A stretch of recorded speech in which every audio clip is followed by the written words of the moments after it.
sardines. It took longer to colt the raft back upstream. Leela steered them close to the bank, and they hauled their way along the overhanging branches when pole wasn't enough. The branches hung low, and all four were covered in ants and spiderwebs.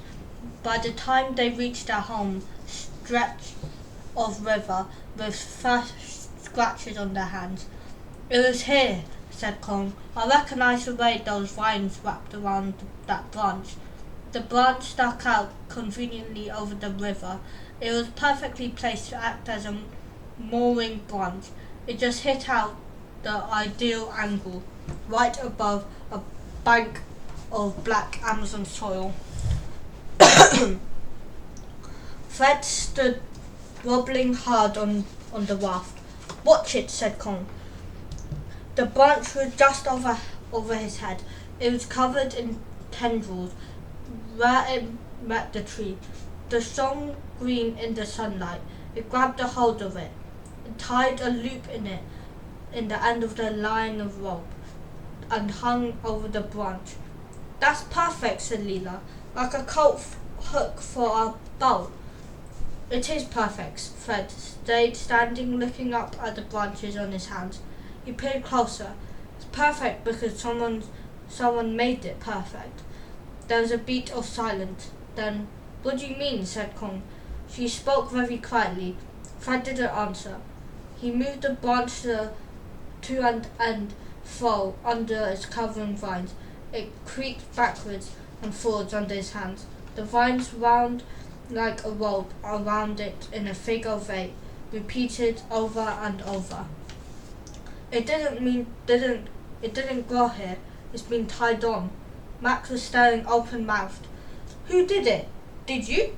"No, Maxie," said Leela quietly. "Not him. Somebody else." Fred looked back behind him. A gust of wind caught part of fallen leaves and spun them across the forest floor.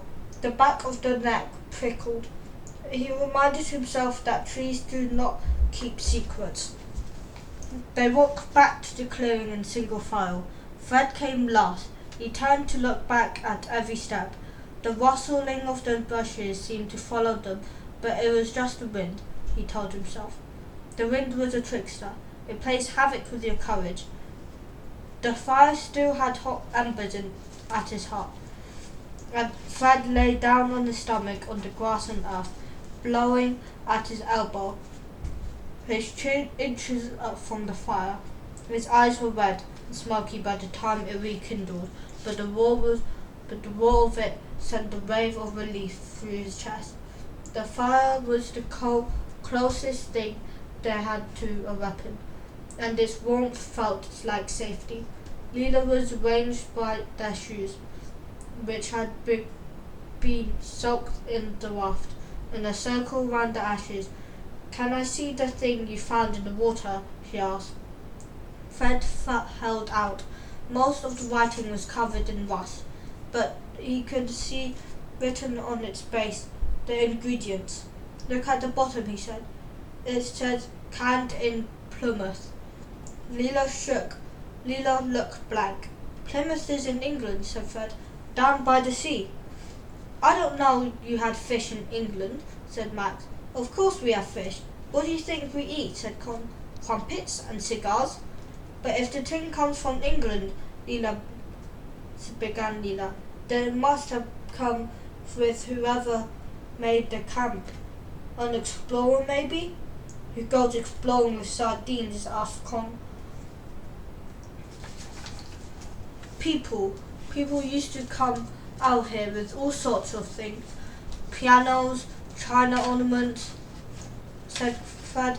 It felt like a hot surge rising from his chest. If the person who made the camp had been English, he might have been one of the explorers from the newspapers. Fred had read one of the explorers who never returned, Percy Fawcett, Simon Murphy, Christopher McLaren. "I had a book," said Fred, "about a man called Hyman Bingham. He was a he was climbing and he came across a whole city built like the Incas. It wasn't exactly discovering because someone of the Perurius knew about it, but nobody else did. Can you imagine? It would be like suddenly finding the ruins of Birmingham in 1,000 years' time. Leela moved closer. Her eyes were set far apart in her face. In her eyes that could look full of many different things at once. Now they radiated curiosity. I've heard about it. It's called Machu Picchu. Yes, that was the name. Usually through the men just go missing. Like us, said Fred. Soto, said Fred. Except usually it's because they're dead, which we're not. Yet, said Kong ominously. Fred ignored that, and there was this man called Percy Fawcett. He was looking for a ruined city. He called it the City of Z. And not long ago, it was 1925. I think he just disappeared, and another man, Christopher McLaren, went off an expedition to find out if Fawcett's dream was real. He was my favourite. He wrote letters about waking up to find maggots growing in the crook of his elbow. How lovely, said Kong. Did the maggots get him? Nobody knows. He sent a telegram, then he disappeared. Fred hesitated. I memorized it exactly. How does it go? Asked Leela. Fred cleared his throat. Just a line from his last outpost of civilization to advise you that I am about to go out of communication. I am well and fit. There is every hope of successful issue to the expedition, risky as it is in some ways. Con raised an eyebrow. He sounds fun. Newspapers want people to sound like that, as if they're very clean shoes. But I know he wasn't like that. The other men said he was the maddest and bravest of a mad, brave generation. Why did you memorize it, though? Fred blew on the fire again, so they wouldn't see his face reddening. I just like the idea that there's still something we don't know. At school, it's the same thing every day. I like that it meant be all right to believe in large and wild things. The journey on the raft had taken up the whole morning, but still the afternoon stretched ahead of them, thick and green, vibrating with heat. We need more wood, said Fred. They would burn through what there had been the time dark came. They needed so many things. He thought food and a plan or a map or a passing ship, but at least wood was something he knew where to find. His vision swam as he stood. He was groaning weaker, and the blood on his veins felt thinner. At first Fred went fast, his head down, making the trees add an X mark in the bark, watching his feet among the roots and fallen branches. But soon he began to slow. There was so much to look at, so much that was strange, so much that was new and vast, and so very palpably alive. The trees dipped down their branches, laden with leaves broad enough to see into trousers.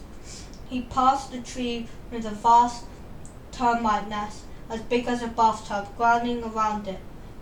He gave it wide berth. The greenness which had seemed such a forbidden pool of colour was not up close green at all. Fed throughout, it was different colours, lime and emerald, and moss and jade, and a deep dark, almost black and green that made him think of sunken ships. Fred breathed in the smell. He'd be wrong to think it was thick. He thought it was detailed. It was tapestry of air. The trees clustered more closely together the further he walked. The light grew dimmer. He was sure it was still mid-afternoon. A deep green filtered through a roof of leaves and vines. He heard something move in one of the green bushes and clustered around his feet. "Hello," he called. He stepped backwards, high. As he called, something sharp scraped against his arm. He jumped and leapt, swearing, felt his mouth fill with a taste of fear, bow and tin. But it wasn't a snake or even a spider. "Being stupid," muttered Fred. "It was just a bush." Or perhaps it wasn't even a bush. He leant closer. It was a clump of spiky fruit. "A pineapple," he whispered aloud. Fred felt his fingertips prickled, shot through with the spark of discovery. This, he thought, must be what Columbus felt like. He reached out to pull the fruit from its throne of the leaves and then snatched his hand back, watching blood swell off the serrated gash on his thumb. "Ash," he whispered. He braced himself, wrenched up 5 of the biggest pineapples, set off at a run, and slightly jolting one, checking a few leaves. At last he burst through the trees at the edge of the clearing. He was met by a scream. "Get back!" Lila was standing in front of Max, one arm pushing around behind her, a stick pointed in the direction of Fred's throat. Kong stood behind her, fists raised. "I bought some pineapple," panted Fred. Then slowly he looked at the scene. He grinned. "Were you planning to kill me?" "We thought you were a wild animal," said Kong, flushing deep red. "Call out next time you come charging straight at us." It was Max who saw the pineapples in his arms. He gave a roar of joy and shook the fire, sat down, his teeth bared ready. He held out both hands. "Mine, mine, mine," he said. Fred turned the pineapple in his hands, looked for a way. Gingerly he bit the side of the pineapple. A spike got up his nose, and another got into his gum, but the juice was the most spectacular thing he had ever tasted. It was sweet and warm, and it sparkled on his tongue. "It's amazing," he said. "It's like eating electricity." Kong took a bite of hers, but it's more like raging war. "This then seems fair for dessert," she said. Fred used her nails to scrape away the skin and dug out a handful of flesh. He held out to Max. "Here, you'll like it." Lila bent over her fruit, her plate hanging over her lap. Now she looked up and grinned. "Are you sure you wouldn't like a flint?" she said. She'd cut into her pineapple with one of the arrowhead flints and carved out a rough palm-sized chunk. She laid them out in a row. "Oh, that might be an improvement," said Fred. Somehow he had pineapple juice in his ear. Kong laughed. Lila hacked the 5th pineapple into square quarters. "For breakfast," she said. She wrapped into each piece of large leaf and stacked them outside the den.